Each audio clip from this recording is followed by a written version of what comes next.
Hi Treasure Valley gardeners, my name is Andrea Niederer and I've been gardening here in the Treasure Valley for 12 years. I'm in the Eagle area and D&B has asked me to do a video of some of the projects I'm doing in my garden right now this time of year. This is, we're a few weeks into the cool season, so I'll show you a few projects I'm working on. You met my little kitty already. I didn't get to introduce him officially, but that's Teton. He's now being an audience instead of a video participant, but I think he might be back in the video. He likes to be right by me. Okay, so to get started, one of the crops that I really like to plant in the spring is broccoli, and I always like to plant in a raised bed container for the cool season crops. And that's because the soil is typically a little bit warmer than in ground. The soil, because it's in a big container, can just warm up faster. So that is a good thing for the cool season crops. So in my raised bed here that I have, and I'll show you a couple other types of containers I have, I usually mix it up a little bit. I've got some space dedicated for some tulips that I really like that are beautiful and they'll give a little color a little bit later on. I have a self-seeded heirloom poppy here that it just self-seeds, but I really like it. It's pink, it's really beautiful, and then I can gather the seeds and keep it coming into the garden each year.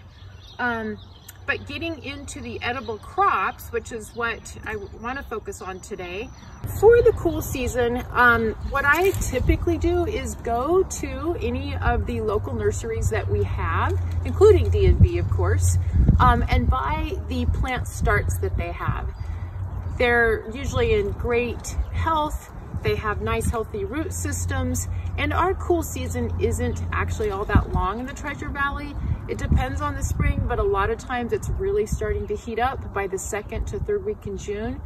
So a lot of times you get an advantage as far as harvesting earlier and quicker if you use the little young starts versus seeding everything directly into the bed with seeds. Today I'm planting some broccoli that I got at a local nursery. It's got a nice healthy root base on it.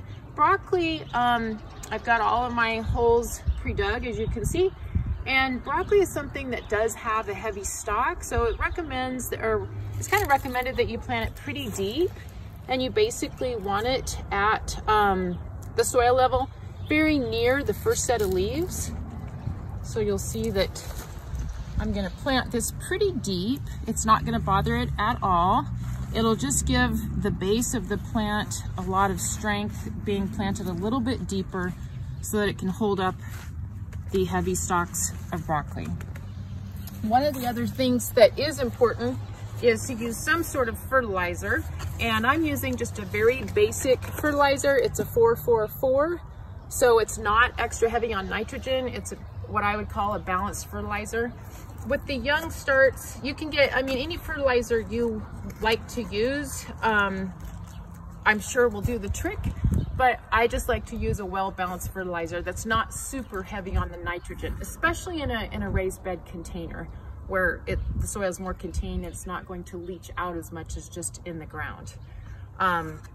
So typically they'll say 1 to 2 tablespoons of fertilizer. I usually just sort of eyeball it. I kind of put it around the plant and around the roots, and then I will plant the soil right around it.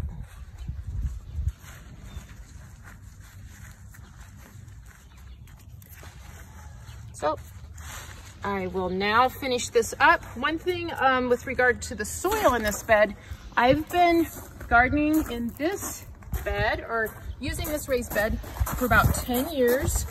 So the soil here is pretty nice, and I don't tend to rototill it or mix it way up every spring. I typically just will dig the holes after it's been cleaned out, put a little fertilizer in, and plant the plants. So it's actually pretty easy and pretty quick once you get your bed established and you know, you've got a healthy soil. So now the broccoli's all done, and I'm going to plant some celery this year. This is a new crop for me. I have only grown it one other time in all the years that I've gardened. But I'm really enjoying a nice big glass of celery juice in the mornings. So I've decided I want to try something new. So I've got, I've done some reading on celery, and I know that it's a pretty heavy feeder, and it also is cool season, meaning it can tolerate some shade. And this particular part of the raised bed gets a little shade, or it gets actually a fair amount of shade once this tree leaves out. So I'm planting it in a spot that will be, you know, probably 3 hours of sunlight or so, 3 to 4. So it's a little bit less than what's typically recommended, but I think it might be okay for this particular plant. The other thing about celery is it needs moisture, even moisture, and it needs to be a little bit wet all of the time. And so this will be a good spot for that as well without getting as much direct sun. The leaf on the celery, I think that's pretty, and that's something to think about a little bit in this particular bed for me, because I have some flowers mixed in. Over here I have some really pretty rose pink California poppies. I have some more over here, so I think that that will make it fun. And then over here I do have some herb. I have cilantro that's planted, another cool season crop that you can pick up at local nurseries now. And it'll do really well. This is one plant that I actually divided into 3. It'll do really well usually here until it starts to get quite hot, and then it will try to go directly to seed. That's called bolting. And at that point, I usually take it out. Okay, so once I have everything planted in, you always want to water everything in really well. What that does is, if there's any air pockets around the roots of the plant, that'll get rid of them. And it also basically gives your plant more resilience to go through quickly the transplanting process. But it's just gone through. It will keep it healthy and strong, and you'll get to growing soon. I am watering these plants by hand, but I will soon be, it's first week in April right now. So probably by mid-April, I will be setting up the watering system for this bed, and I'll probably cover that maybe in another video. But just as you can see right now, over here is my water source. So I will be setting up a basically laser tubing that will hook onto this. I will open the valve and it'll be set on a timer, and then it will water this entire bed automatically. Okay, so here is another raised bed container that I have. This one is definitely ergonomic because it's raised up to waist level. So it's a really good option if you are someone that has a back that tends to get a little arthritis in it. It's a good option if you don't want to be bent forward for so long of a time. You can use something like this. And I have strawberries planted in this particular bed, and I've interplanted just maybe about a week ago some Walla Walla sweet onions. So I am interplanting onions with the strawberries. They should do just fine. And one fun thing to do in vegetable garden is companion planting. You can look up online, or there's lots of books out there about companion planting, what crops are good to grow together. I've always had success doing onions with strawberries. So that's what I'm doing here. And then one of the things I also like to do with cool season crops, especially if it's easy to do, is because it doesn't take a lot of time, is you can buy this frost cloth and cover your crops at night. Both of these crops would be okay in a frost, but they actually do that much better if you cover them at night. And that's what I've done here. So you can see they're growing really nicely.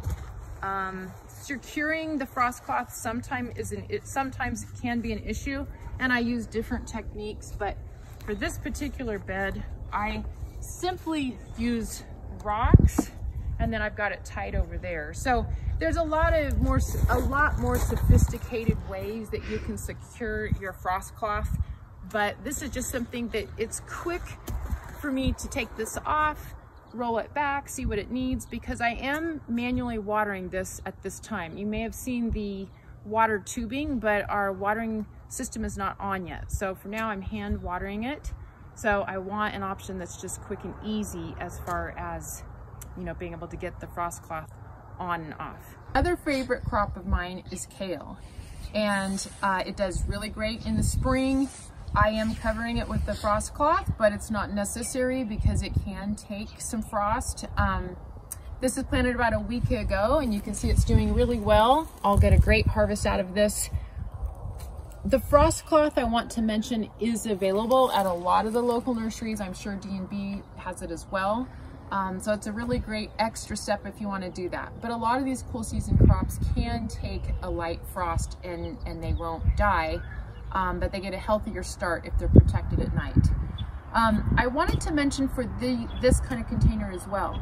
You can grow your early season vegetables in a container, and then mid-June to late June, depending on the season, when they are all done and you've harvested everything they've produced, you can take them out and then use this container for warm season crops such as tomatoes, peppers, warm season herbs. There's just all kinds of things, and that way you get both cool season and warm season use out of a single container. Okay, thank you, and you guys have a great time planting here in the Treasure Valley.